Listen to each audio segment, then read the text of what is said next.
The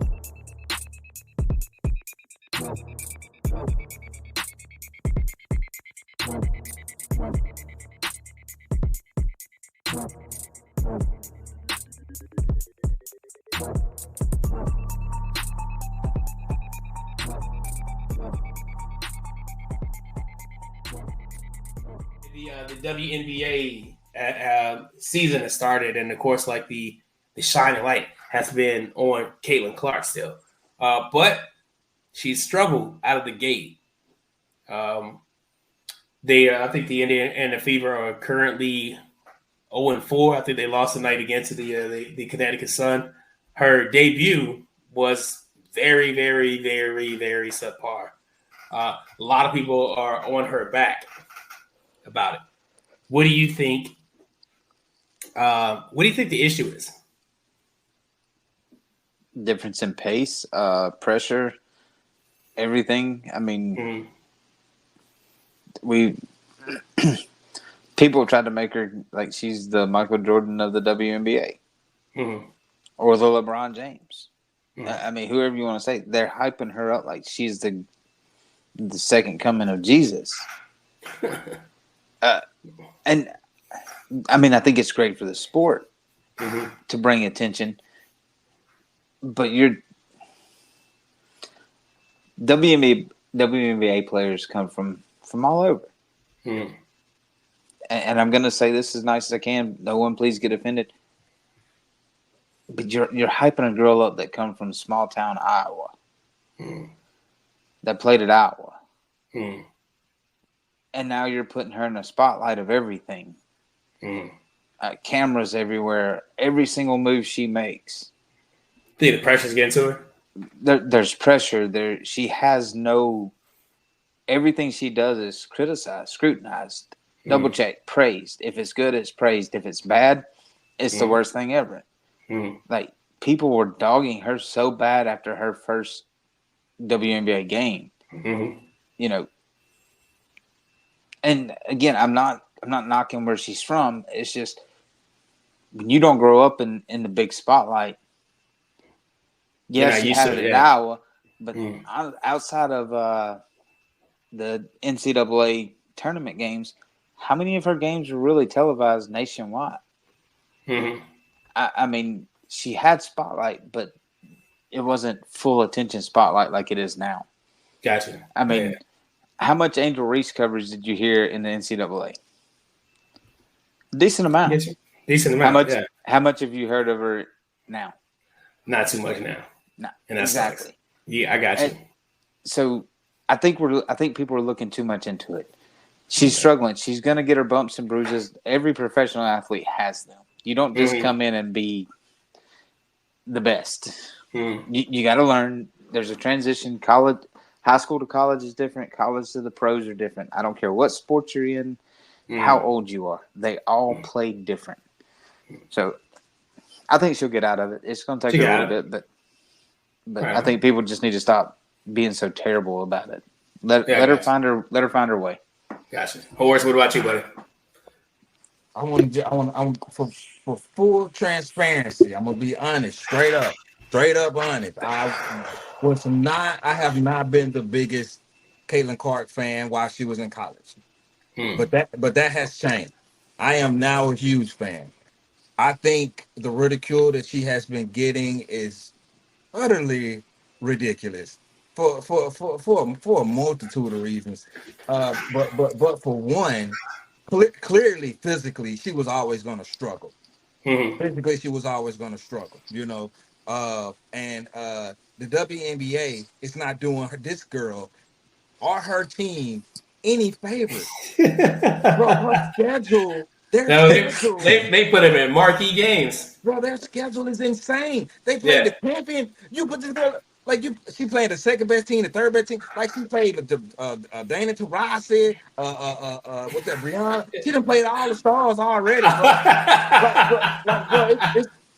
It's ridiculous. And I don't know how much WNBA y'all watch.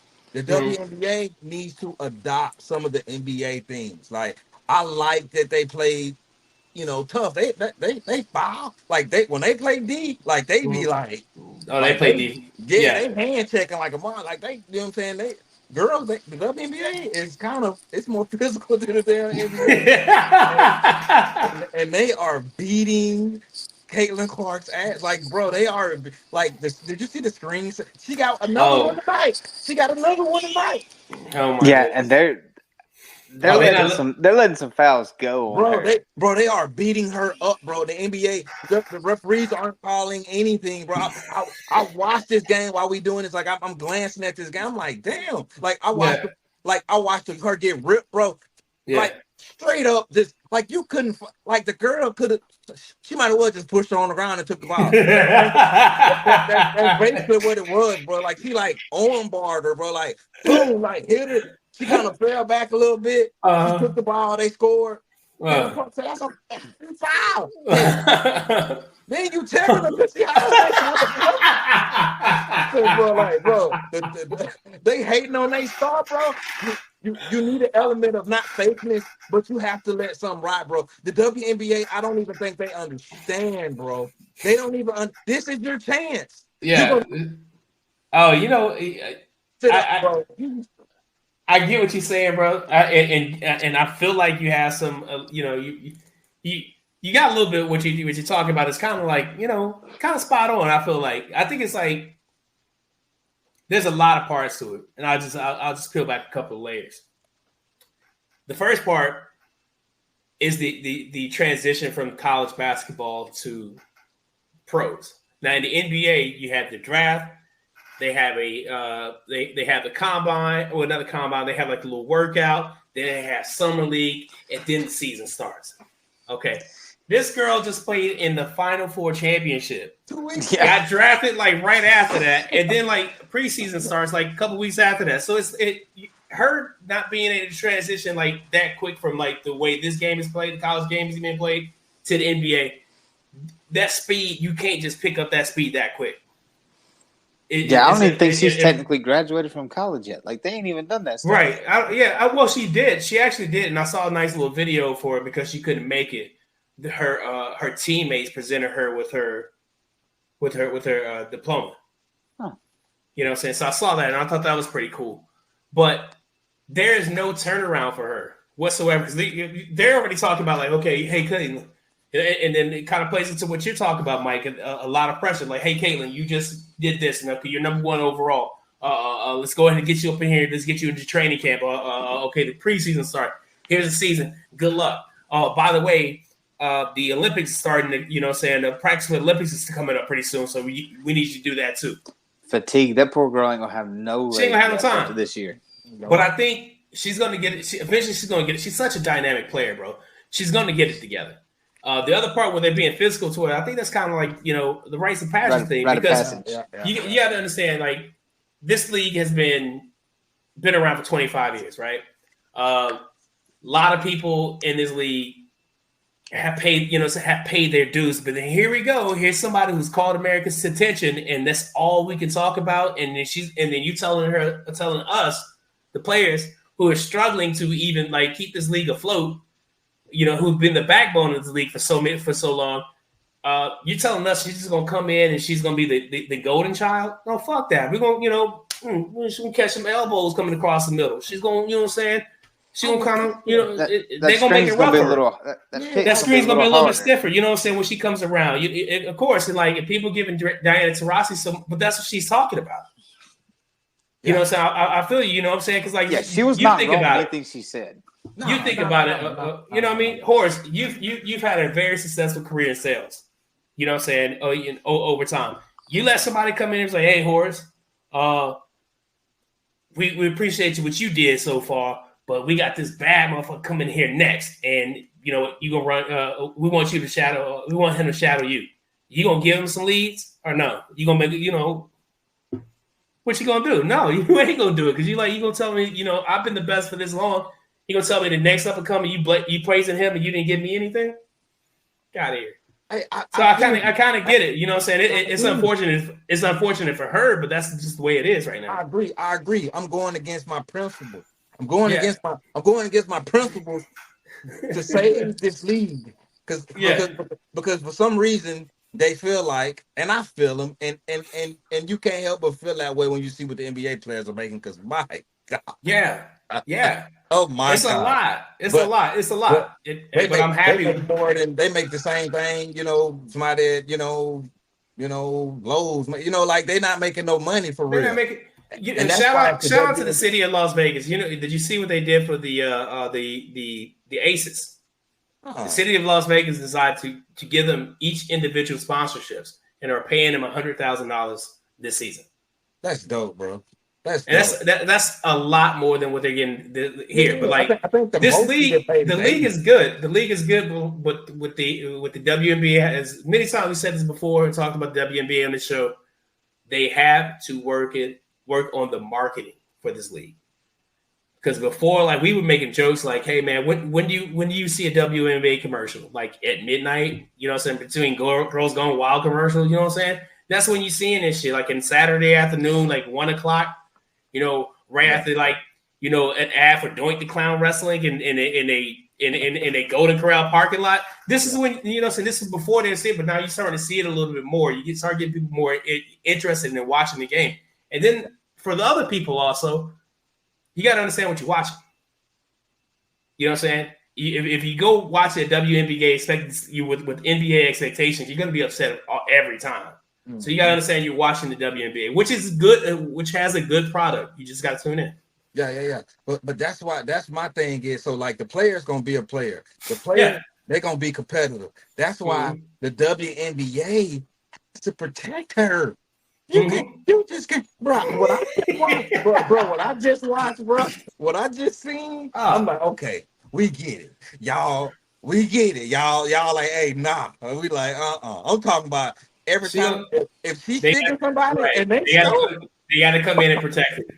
Yeah. You got to come in and protect because the players are like they pissed off about it. You know what I'm saying? And it's not that they mad at her individually. They're mad at the situation. You know what I'm saying? Yeah. That's the golden goose. You gotta protect the goose. Look, I get all this competitive stuff, man, but as an organization, y'all are a business. Y'all got players that are complaining because they don't make no money for real. And you got somebody who's arguably the most because you gotta think about the times that we're living in. You gotta think about the times. She is one of the most popular women's basketball players in the world. Right now. She's one of 2-3 women with her own shoe. She is the leading scorer in NCAA history. Bro, it was more people watched the girls' championship than the boys' championship, and it wasn't even close. 2 years in a row. It wasn't even close. 2 years in a row. You have to capitalize off that. You do. You brought up a great point, and I thought about that too. And it's really closer than I realized. Between the last game and the draft, and then the draft, then the practice started 2 days after the draft. Like this, she had time. She's not acclimated to the speed of the game yet. Bro, she has no. How is she gonna make it out there, bro? They said it's one girl. It's one girl who just came in the WNBA and just dominated and won MVP her rookie year. Candace Parker. I don't think Maya Moore, man. Maya Moore did pretty great too. Oh yeah. She balled out. And I think she'll eventually, and this is a different era too, man. Like the girls are better than they ever been. Like, man, I was watching. I remember watching the inaugural WNBA season and thinking. And thinking like I don't know if I can watch this, and I was just thinking about that because it just so happened they were playing the Phoenix Mercury and they were one of the first teams. They won the first championship, and I remember watching that, and I was like, man, I don't think I can watch this. I don't know, And watching them tonight, I'm like, them girls hooping, bro. Like them girls hooping, bro. They balling, bro. They shooting that thing. They drop the girls going to the rack. They got some moves better than some of the men. How they do that English off the backboard. How they have to finish because they can't dunk. You know what I'm saying? Yeah. How they have to finish. So that's a challenge in itself. Yeah, like a contested layup is definitely easier than a dunk. Harder than a dunk. I promise you, I'm gonna watch more WNBA this year than I've watched in the past 20 years, and it ain't because of none of these. You got to get a team. Who's gonna be your squad? Who's gonna be your squad? Oh, Fever, bro. I told you I'm all in, bro. All in on Fever, right?